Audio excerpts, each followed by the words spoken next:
Assalamu alaikum. This is Asif Ali Bhatti.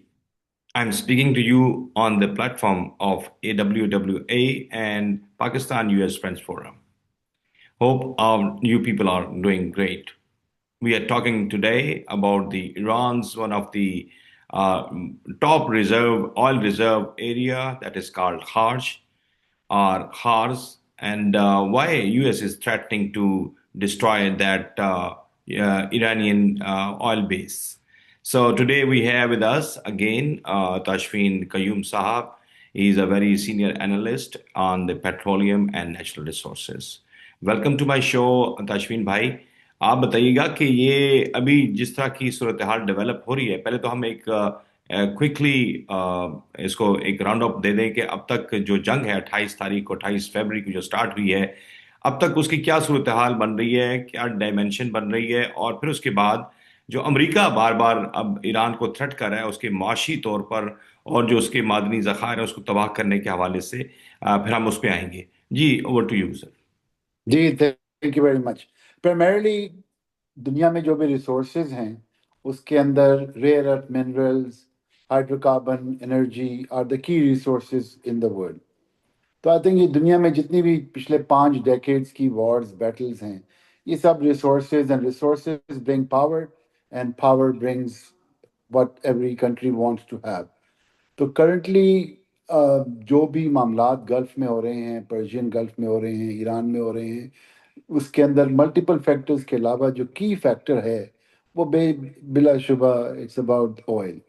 So I think I'll spend a couple of minutes on the global oil, what China is getting impacted about, and then I'll zoom into the current war में what is the significance of this Kharg Islands attack by the American forces? कि उसका मतलब क्या बताए? So I'm going to share my screen real quick and show you some very interesting pictures with graphs which will enlighten you to understand better कि दुनिया में oil production के हिसाब में मामलात में क्या हो रहा है। So if you look at the chart, if you can you see it right now on Yes, the I can see screen? that. So US is producing close to 21 million barrels of oil per day, और पूरी दुनिया till January 2026 was consuming between 106 to 108 million barrels. Saudi was second, 11 million barrels, then Russia, then Canada, and so forth. So overall, अगर मैं global oil production को दुनिया के geographical context में लेके आऊं तो 31% more or less is what is being produced today by the Middle Eastern countries essentially. Note कीजिएगा कि US has surpassed the overall Middle East production in combined numbers. जो ग्लोबल ऑयल के choking points हैं, because 78.8 million barrels, एक सौ अगर 4 million का हम एक नंबर पिक करें तो about close to 80% of the oil is being moved by sea. तो जब सी से कोई चीज़ मूव होगी तो उसमें जो नेचुरल जियोग्राफिकल चोकिंग पॉइंट्स हैं वो बड़े इंपॉर्टेंट हो जाते हैं। तो if I zoom in for you, ये देखिए हुर्मुज से 20.9 मिलियन बैरल पर डे रफली दिन का गुजर रहा था। And I want to highlight not to forget कि रेड सी का जो रास्ता है जिससे स्वेज कनाल से भी गुजरा जाता है, जहाँ से कि सऊदी अरब की वेस्ट पाइपलाइन से भी प्रोडक्शन होती है, वहाँ पे भी एक चोकिंग पॉइंट है जिसका नाम बाबल मंदीब है, which is controlled primarily by Iran, by Yemen, sorry. So Iran, by virtue of their alliance with the Yemenis, have actually got the world put in a very difficult position if they want to make it like that. So दुनिया के production का close to 25 to 30% of the oil has to pass through places which are affected or under the influence of Iran. अब देखिए उसको दुनिया के तेल की तरसील को जारी रखने के लिए, to keep the global supply going, US has put in a lot of bases around those points to ensure that these choke points do not get impacted. So if you notice, the US has got several bases all around those areas, which are the key routes. And over the past 3.5 decades, a lot of the Middle Eastern countries have also developed their ports. तो अगर आप देखिए that there is a string of pearls of ports all around in the Gulf, in the Hormuz Strait, in Gulf of Oman, and then if you come down towards the west side, जहाँ पे कि Red सी है, तो वहाँ पे भी multiple ports हैं, जिनमें कि Yanbu port is very important from where a lot of oil is coming from the Saudi side. Which pipeline is being used? अगर आप सऊदी अरेबिया के मैप के दरमियान में चलने वाली ग्रीन लाइन को देखिए, तो ये ईस्ट साइड से सऊदी अरेबिया के जहाँ पे कि ज़्यादा ऑयल प्रोडक्शन होती है, वेस्ट साइड पे पाइपलाइन लेके आती है ऑयल को, which is close to 5 million barrels, और इसका जो कल्मिनेटिंग पॉइंट है रेड सी में, that is where the Yanbu port is. तो वहाँ से it could go north, it could go south. By south, it means it will come down and go towards the east. So these 2 points are essentially very important for the world's economy, hence the oil. अच्छा, जो straight of Hermes से जो oil गुजर रहा है, उसकी बड़ी interesting complexion है. अगर उसमें प्रोड्यूसर्स को परसेंटेज वाइज आप देखें, तो the Lions share is of course with Saudi Arabia. They produce 37.2% of the oil which is passing through Strait of Hormuz. True. Then 22.8% by Iraq. UAE is also significant. Iran is 10%. But very interestingly, आप देखिए कि इसके consumer कौन हैं. So China is the takes the lion's share as a consumer. 37.7% of that oil goes to them. India is another significant player with 14.7%, and then several other countries, including Japan, South Korea, which are using this. So China ke liye, the oil to flow from both sides, the Strait of Hormuz and Bab el Mandeb, is absolutely essential because China gets 54% of its oil requirement filled between Iran and the GCC countries. Russia being 20%, they take some from Brazil, from US as well, because China is the largest consumer currently of the oil from Hormuz. Now, if I zoom into कि अभी जो आपका सवाल था कि अभी Iran में क्या हो रहा है, तो ईरान जो है वो close to 1.7 to 1.9 million barrels officially produce करता है. वो प्रॉब्ली इससे ज्यादा प्रोड्यूस करता है, but those numbers are not really known to the world. इसके अंदर जो नॉर्दर्न साइड है गल्फ की, उसमें एक छोटा सा आइलैंड है जिसको कर्ग आइलैंड कहते हैं. It is extremely significant for the oil infrastructure of Iran and also for the overall production of oil for Iran as well. So, जो CIA की रिपोर्ट है, this was published, it is public knowledge. It is showing us that ये 24 kilometre के फासले पे मौजूद है from the mainland Iran, from the east side, और एक छोटी सी स्ट्रिप है. तो इस टोटल स्ट्रिप का जो टोटल जो इसका एरिया है वो 8.5 किलोमीटर्स बाय 4.5 किलोमीटर, इतना छोटा सा ये आइलैंड है. इस आइलैंड पे इन्होंने डिफरेंट चीज़ें बनाई हुई हैं. नॉर्थ ईस्ट पे आप देखें तो एयर स्ट्रिप है, फिर कुछ रेजिडेंशियल एरियाज हैं. 10 to 15,000 people live there as well. Then they've got piers जहाँ से कि वो ऑयल को एक्सपोर्ट करते हैं. They've got the eastern pier and they've got the western pier as well. So not only it is having a decent population, but 90% of Iran's crude is exported from this line. It used to be 90%. You said the 90%. 90%, 90. Hmm. So close to, they were expecting it to be 1.1 to 1.2 million barrels by the end of the year 2026. के इतना तेल every day will flow from this island, which is उनकी जो export है Iran की, उसके अंदर ये नंबर और ये जगह बहुत ज़्यादा सिग्निफिकेंट हो जाती है. ये बड़ा पुराना एक एंशिएंट रास्ता है. So this is not new. The Portuguese and Dutch have been there in the 16th and 18th century. The terminal started in 1960 when Iran took over the oil production of its country by itself from the British. And then in 1980 में जब Iran Iraq war थी, तब भी इस जगह को यही वाली सिग्निफिकेंस हासिल थी, और इसके ऊपर इराक ने काफ़ी अटैक करके इसके इंफ्रास्ट्रक्चर को ख़त्म भी कर दिया था. This is how the island looks like from an aerial view. तो आप ये जो टैंक्स देख रहे हैं वाइट कलर के बड़े हुए, this is where all the production from the wells which is coming from Iran is stored into these.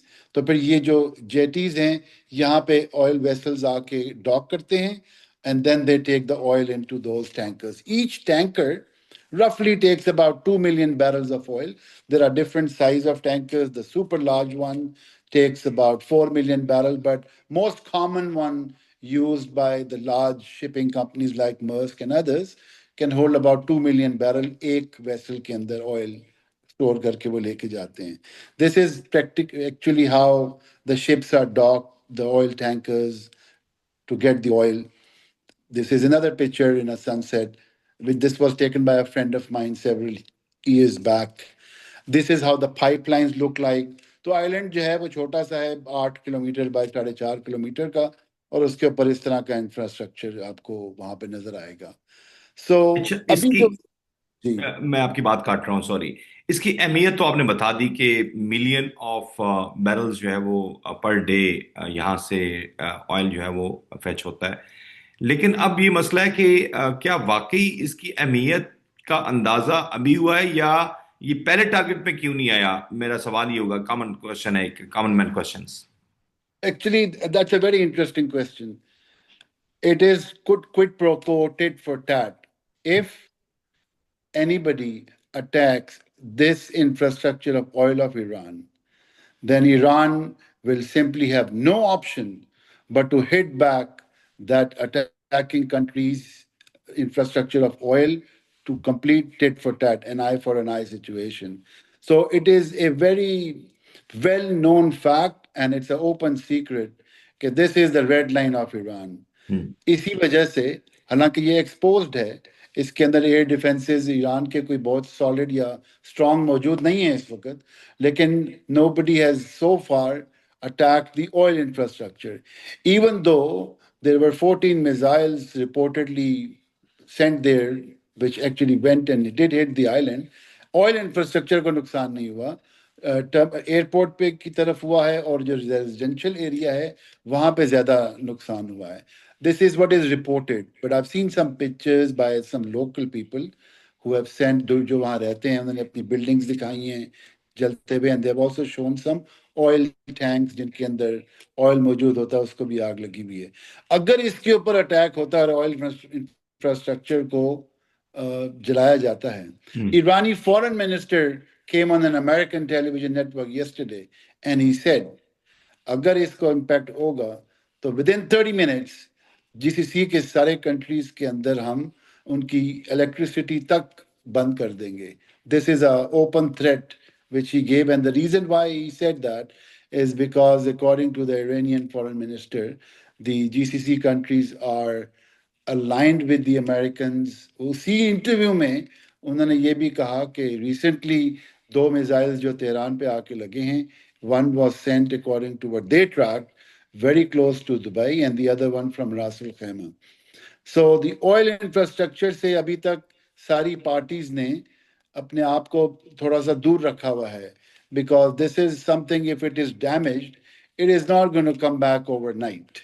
It will take several years to get this infrastructure back. और दुनिया को 108 million barrel की दिन की जरूरत है. उसका 25 से 30% अगर ऑफलाइन हो जाएगा तो the global recession is going to be unprecedented. Although अभी ऑलरेडी जब सिर्फ उसकी ट्रांसपोर्टेशन के अंदर लिमिटेशंस आई हैं स्टेट ऑफ हॉर्मस की वजह से, तो आप देख रहे हैं कि ऑयल $60 से 100 प्लस पे जा चुका हुआ है. तो जो अभी इन्होंने अटैक किया है इसके ऊपर, कर्ग आइलैंड के ऊपर, उसके अंदर इन्होंने बकौल इनके, according to US, they had 90 plus military targets which they said they destroyed. और उन्होंने कहा है कि जी हमने इम्पैक्ट ये डाला है इस अटैक से कि हमने कोस्टल डिफेंस को डिग्रेड कर दिया है, लेकिन उसके रिजल्ट में ऑयल की price, as you know, within about 16 minutes after the attack was shared on television networks, 16% oil की प्राइस इमीडिएटली बढ़ गई थी. सॉरी, 16 मिनट्स में ऑयल की प्राइस जो है वो 4.5% ऊपर चली गई थी. सो उसके जवाब में ईरान ने क्लियरली जो बात कही वो मैंने आपके साथ शेयर की कि दे आर सेइंग कि अगर ये दोबारा ऐसे हुआ तो they will retaliate on the Arab infrastructure, which is the GCC countries' oil infrastructure. But why Mr. Trump is attacking वो अपने बयानात में मुसलसल ये बात कर रहे हैं कि खार्ग को ही कैन हिट और they can destroy the infrastructure. ये बुनियादी तौर पे फलसफा आप समझ पा रहे हैं, ये प्रेशराइज करने का एक तरीका है, जैसे कि आपने कहा कि ईरानियन फॉरेन मिनिस्टर ने भी उसी तरह की बात कर दी है। तो हम अगर इसे प्राइमा फेशियो में देखें तो ये बुनियादी तौर पे तो अब ज़ाहिर है सारी गेम जो है वो पेट्रो डॉलर के इर्द गिर्द आ गई है, जो आप कह रहे थे शुरू से ये बात कर रहे थे। लेकिन अब ये थोड़ा क्लैरिटी आ रही है इसके अंदर कि असल असल बात क्या है, असल कहानी क्या है। तो उस पर हम बात करने अभी जा रहे हैं। मुझे ये बताइएगा क्विकली कि ये फिर थ्रेट करने का मकसद क्या है? क्या प्रेशराइज करना मकसद है? उसमें तो ईरान जितना कुछ लड़के उससे दिखा दिया है 28 से लेके और आज 15-16 तारीख तक। तो आपको क्या लगता है कि सस्टेनेबिलिटी तो है ईरान की, लेकिन इन थ्रेट्स के अकॉर्डिंगली कैसे इसको ईरान जो है वो हैंडल कर रहा है, सिचुएशन को कैसे देख रहा है? Iran is retaliating as if they already knew, they had seen the future. They are reacting in a very calm manner. There is no rush or panic visible in their leadership, nor in their general public. The panic is now kicking in White House and the current US administration. The panic has kicked in to the Middle Eastern countries. जितनी भी आप तस्वीरें देख रहे हैं, people are leaving from Dubai, UAE, Qatar, Bahrain, Saudi Arabia से भी काफ़ी सारे लोग एक्सपर्ट्स जो हैं वो कैनेडियंस ने, अमेरिकन ने, ब्रिटिश ने काफ़ियों को तो रेस्क्यू कर लिया हुआ है, they have taken them out of the country. So essentially हो ये रहा है कि इस वक्त Trump is running out of options. Trump has tried twice to calm things down, to try to end the war by declaring victory and taking an exit. But the Iranians are not letting him take an exit today because they know that they have an existential threat from the Israelis and the Americans. So the public knowledge is also the common knowledge clearly tells us today that 5,300 Marines America ने 48 hours पहले dispatch किए हैं towards the Persian gulf and at the same toss of coin the secretary of defence or secretary of war as they call him now and the president Trump himself has said we are winning the war, we are close to the end. So yet another person who is the secretary of defense says we are just getting started.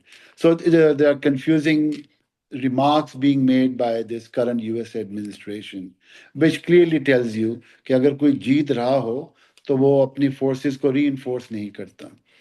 एक दूसरा important point बता के मैं आपके सवाल का जवाब देना चाहूँगा। They also mentioned when the chief of joint staff of US was asked by a journalist about 40 hours ago कि आपने uh, from when are you going to escort the vessels from the Strait of Hormuz, which the president had said कि हम escort करेंगे and you then the vessels can pass through and the Strait of Hormuz will remain open. He replied, we are not ready yet. We need time till end of the month. तो यानी कि उनको अभी 15-16 दिन और मजीद लगेंगे। तैयारी के लिए चाहिए हैं ताकि वो जा सकें। तो that is the significance of the strait of Hermes.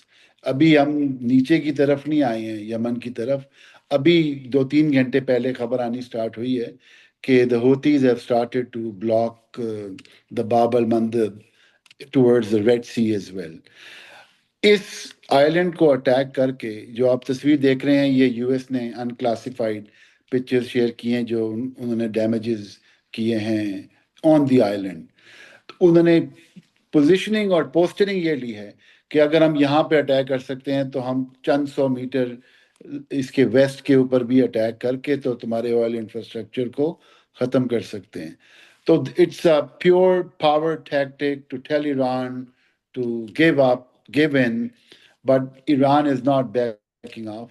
और वो बैकिंग ऑफ उनका ना करना भी कॉमन सा फैक्टर समझ में आने वाली बात है क्योंकि the regime in Iran does not have one option, they have several other options. The option which the regime does not have is to surrender. The regime cannot surrender. If they surrender, it will be the end of all what they stood for since the revolution or even before.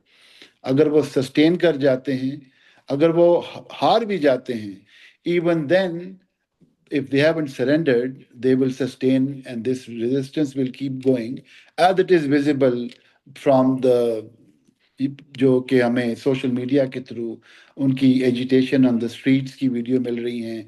इधर से अगर secretary of defence इनका बयान देता है कि their leadership is hiding like rats in the bunkers, तो उसके 2 घंटे के बाद उनका प्रेसिडेंट और member of the parliaments and the assembly के जो स्पीकर हैं, they were out on the street. And while they were doing that agitation, which was the Al-Aqsa Day as well, which they have been doing every year in memory and to Al-Quds, get the yeah. freedom of for the Palestinians, there were live bombs taking place, yet people were still out there. Nobody was panicking.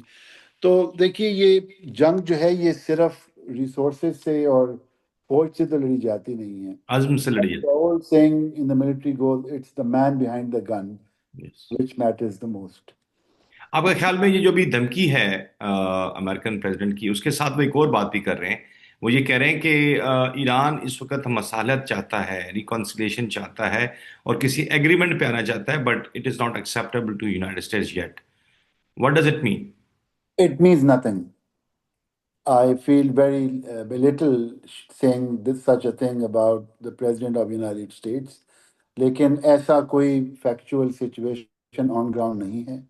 There is no statement anywhere where anybody from Iranian side has asked to come on the table or negotiate.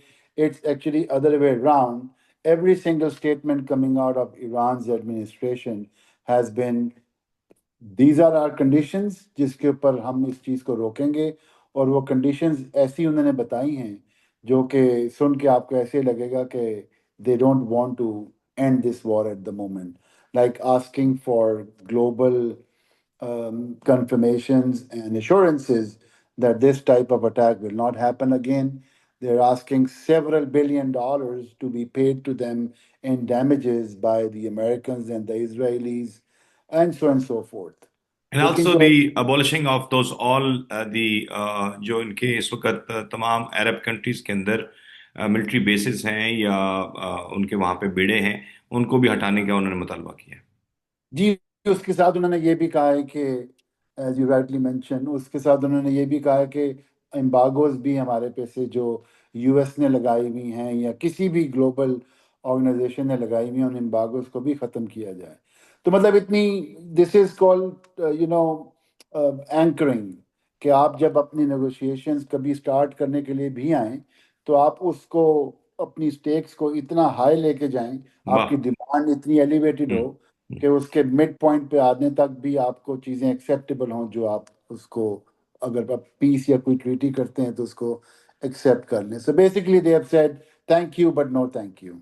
Ashwin sahab, जैसे हम बात कर रहे थे कि अभी अब overall situation पे जरा वापस हम आए, तो हम अगर देखें कि इस वक्त हो क्या रहा है, क्या मिडल ईस्टर्न कंट्रीज इस सारी सिचुएशन में जो इंटेंसिफाई की, प्रेशर इंटेंसिफाई किया, और जिस तरह से ईरान ने अटैक किया उनके बेसिस पे, वहां पे अमेरिकन बेसिस पे, not the common man in Dubai और कतर और सऊदी अरेबिया, उनके महलों पे भी अटैक नहीं किया, किसी सिविलियन आबादी पे अटैक नहीं किया है। तो अब आपको लगता है वहां पे क्या सिचुएशन है इस वक्त, ये जो स्पेशली ऑयल के हवाले से, चूंकि हम पेट्रोल डॉलर की तरफ वापस आ रहे हैं? जी, ऑयल के हवाले से देखिए, what's happening right now is that they simply do not want this war to continue. This war is completely against the wishes and against the benefit of the Middle Eastern countries right now. जितनी जल्दी ये battle, ये war, ये fiasco, ये chaos खत्म होगा, उतनी जल्दी ही they will be able to revive their oil production, जिसके ऊपर उनकी इकोनॉमीज डिपेंडेंट हैं। कुछ सेकेंडरी लाइन के ऊपर उन्होंने यूएस की बेसेस अपने पास रखी हुई थी for a reason which was to protect them. और वो यूएस की bases vis-a-vis Iran have proven to be a reason of trouble for them. One of the facts that Iran is simply saying मैं आप पे attack करूंगा क्योंकि आपके पास bases हैं. Although the president of Iran did mention कि we are sorry for doing it, but आप हम यहाँ से we missile are we Israel have no को ऑप्शन। भेजते हैं, यप, यप। टेरेन का रेडार उसको पहले डिटेक्ट कर लेता है, दूसरे रास्ते से भेजते हैं तो कतर में अमेरिकन का रडार उसको डिटेक्ट करके एक 4 वार्निंग इंस्टेंटली भेज देता है तेल अवीव में, जहाँ पे कि उनके जो multiple layers of air defences हैं वो पहले से एक्टिवेट होके इंटरसेप्टर्स भेज के उनके मिसाइल्स को नकारा कर देते हैं। तो इस वक्त the world is seeing a redrawing opportunity of the nation states of Middle East. I repeat, ये हम इस बहुत बड़ा वक्त स्टेटमेंट है आपका। यू हम इस वक्त how we can advocate it. जी हम इस वक्त possible redrawing of Middle East को देख रहे हैं। ये बिल्कुल मुमकिन है कि Bahrain becomes part of Saudi Arabia, Qatar becomes part of Saudi Arabia, UAE becomes part of Oman, so Kuwait might become part of Iraq. ये सारी possibilities हैं। I'm not predicting it to be happening, but I'm saying is कि इतनी vulnerable position हो चुकी है। देखिए, let me start from one country to the next to please. make my point valid or a possibility valid. Bahrain के अंदर fifth fleet है, जाफरा जुफेर के इलाके में, which is very close to the Saudi border in Bahrain. वो पूरी the military marines and the US military personnel used to live in normal housing given to them by renting places in Bahrain. कोई 4 साल पहले, 3 साल पहले they shifted inside the basis, उसके अंदर ही उन्होंने अपनी अकोमोडेशन बना ली। That base is completely destroyed. जो वहाँ पे स्टाफ है they are living in hotels and other places. और जो जुफेर का इलाका है जिसके अंदर के प्रॉब्ली 300 टावर्स हैं, जिसके अंदर ये लोग ज़्यादातर अपनी रेजिडेंस रखते थे, उस पूरे इलाके को खाली करा दिया गया है and multiple buildings over there have been hit. So ये तो बात हो गई, the base in Bahrain has been hit, और वहाँ पे most of the things are non operational today, and this is again knowledge information shared by multiple media. Now let me come to UAE. UAE के अंदर, जिससे मैंने पहले आपको दिखाया था कि there are multiple bases, Ras al Khaimah, near Fujairah, near Dubai, near Abu Dhabi. इतना बड़ा मुल्क तो है नहीं, जो भी बेसिस हैं वो they are close enough to the major cities of UAE essentially.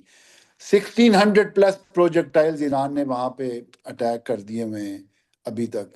I just heard the number has now gone to 1800, जिसके अंदर drones, different type of missiles and इस 2-3 और चीज़ें भी शामिल हैं। लेटली अभी ईरान ने एक नया एक्शन स्टार्ट किया है कि फिजिकली लोकल जो उनके स्लीपर सेल्स थे या जो उनके प्रॉक्सीज थी, उन्होंने जाके कुवैत के अंदर जो रिफ्यूलिंग एयरक्राफ्ट्स हैं यूएस के, उनको डैमेज कर दिया है। So they are now damage beyond flying options for few months. So जो एयर टू एयर रिफ्यूलिंग है उसको वो मिनिमाइज कर रहे हैं। कतर के अंदर उन्होंने जो आई ऑफ द ईस्ट रखा हुआ था मेन रेडार यूएस का, उसको उन्होंने तीसरे दिन ही they bombed on it and they got it offline. तो ईरान ने स्ट्रेटेजिकली जो इनिशिएट किया रिपल्शन, अपना reflex action to the retaliation का। जीसीसी कंट्रीज, उसने अंधा कर दिया है काफी हद तक उन चीजों को जो कि इसराइल के लिए एक बफर जोन बना हुआ था कि ईरान यहाँ से अगर कोई मिसाइल फेंकेगा तो चलाएगा तो यहीं से पहले खबर मिल जाएगी इसराइल को। Now that is not happening. So middle east is in a very very difficult situation. मैं अभी सिर्फ अभी एक बात ऑयल करूं। प्रोडक्शन कितनी अफेक्ट हुई है? क्विकली, सिर्फ क्विकली एक क्वेश्चन होगा मेरा कि अभी क्या, कैसे चीजें वहां पे चल रही हैं? जी, मैं आपको उसको दिखाता हूँ। I got some things made for your audience just to share this because thank you. This is a very important and interesting thing. Thank you sir. By the way, this is the picture from the island जो कि America ने जो attack किया recently, उससे जो ये देख रहे हैं आप, ये जी। लेफ्ट के ऊपर जो वाइट कलर के हैं ये ऑयल टैंक्स हैं, जी मैं समझ उनके गया। ऊपर जो स्मोक उठ रहा है। So this is the global production crisis right now. अब देखिए, करंटली 10% प्रोडक्शन दुनिया की कम हुई है, टेन जो कि परसेंट प्राइमरीली जो कि प्राइमरीली मिडल ईस्ट से कम हुई है। तो Iraq was producing just north of 4 million barrel, वो कम, उनका 2.9 मिलियन बैरल उनका कम हो गया है प्रोडक्शन। सऊदीया की प्रोडक्शन 2.38 मिलियन बैरल कम हो गई है। यूएई की प्रोडक्शन 0.7 मिलियन बैरल कम हो गई है। ईरान की भी कम हुई है, जैसे आपने जी, मेंशन किया हुआ है, जी, थ्री ईरान पॉइंट की भी कम हुई है। सो इराक को अगर मैं देखूं तो 4.5 मिलियन बैरल से बात शुरू हुई थी इस वक्त before war, and now they are producing only 1.6 million barrel of oil per day. Saudi has also been impacted, तो वो भी 10.8 मिलियन से 8 मिलियन के करीब आ चुके हैं ऑलरेडी। सो उनकी भी प्रोडक्शन जो है वो बड़ी कम हुई हुई है। उनके पास रास्ता नहीं है इस ऑयल को लेके जाने का, उनके पास सारी चीज़ें तो मौजूद हैं। मैं आपको, इस ऑडियंस को एक बड़ी इंटरेस्टिंग चीज़ दिखाना चाहता हूँ। ये पिछले 50 साल का ऑयल की प्राइस का चार्ट है। इसके अंदर मैंने की जो इंसिडेंट्स हैं उनको मार्क किया है। देखिए, 1979 में ईरान का रेवोल्यूशन आया, 1990 में गल्फ वॉर हुई, 2008 के अंदर जब ऑयल बहुत पीक पे गया था तो there was a global economic crisis. I repeat, 2008-9 के अंदर when the oil price was really peaking, there was a global economic crisis. So now again in 2026, after the 50 global years. price is peaking. लेकिन जो इस वक्त ये price reflect हो रही है close to $100, that's not the real number. ये इससे कहीं ज्यादा होनी चाहिए। क्यों?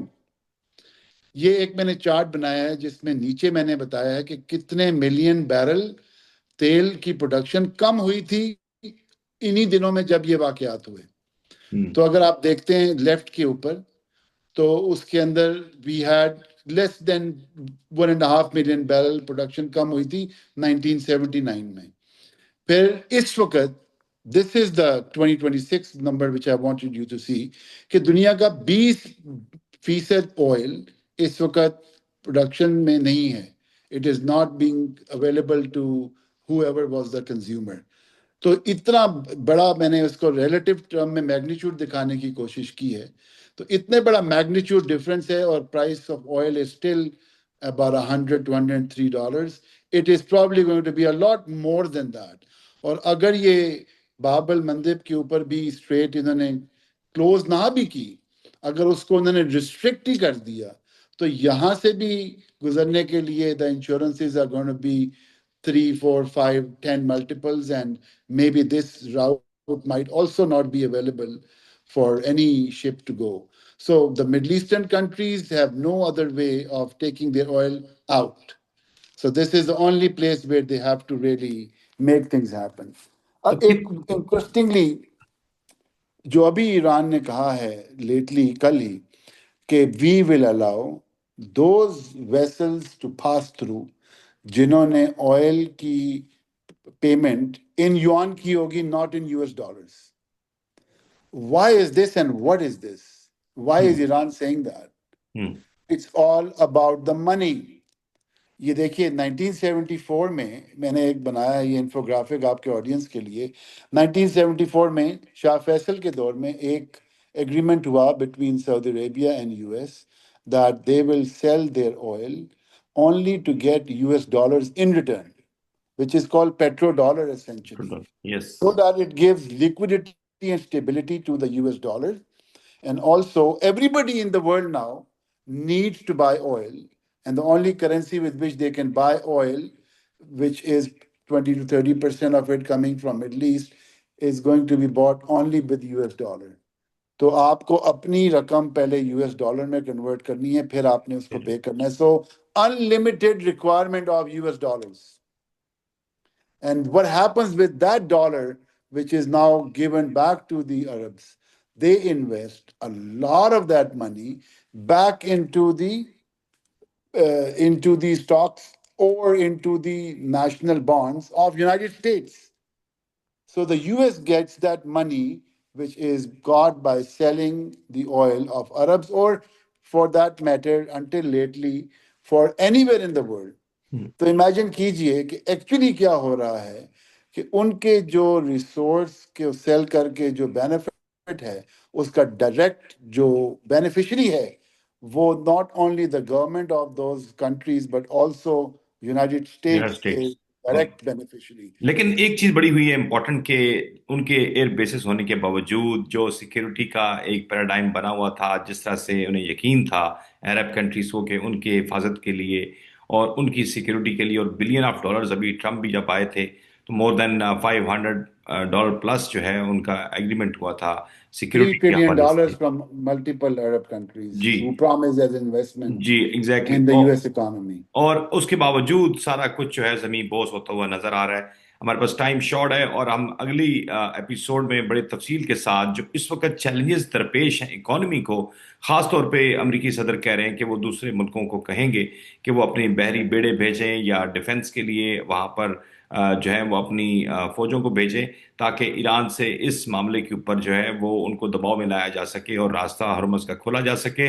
लेकिन खास पे हमने तफसील से बात की आज के प्रोग्राम में, और हम आइंदा प्रोग्राम में तफसील के साथ जो मजमूई इकोनॉमी की सूरत हाल है खास तौर पे मिडल ईस्टर्न कंट्रीज में और उसका इम्पैक्ट पूरी दुनिया में क्या रहा है उस पर हम बात करेंगे। तब तक के लिए ताशफीन साहब बहुत शुक्रिया आपका। आज हमने बहुत तफसील से गुफ्तगू की है। मेरे नाज़रीन को यकीनी तौर पर इस तमाम सूरत हाल का अच्छी से अंदाज़ा है, लेकिन जो डिटेल्स आपकी तरफ से आ रही हैं इंटरेस्टिंग भी हैं और बड़ी इंपॉर्टेंट भी हैं। Thank you so very much for your time, और थैंक यू वेरी मच नाज़रीन। इंशाल्लाह ताला एक आध दिन में हम दोबारा हाजिर होंगे आपके साथ और मजबूत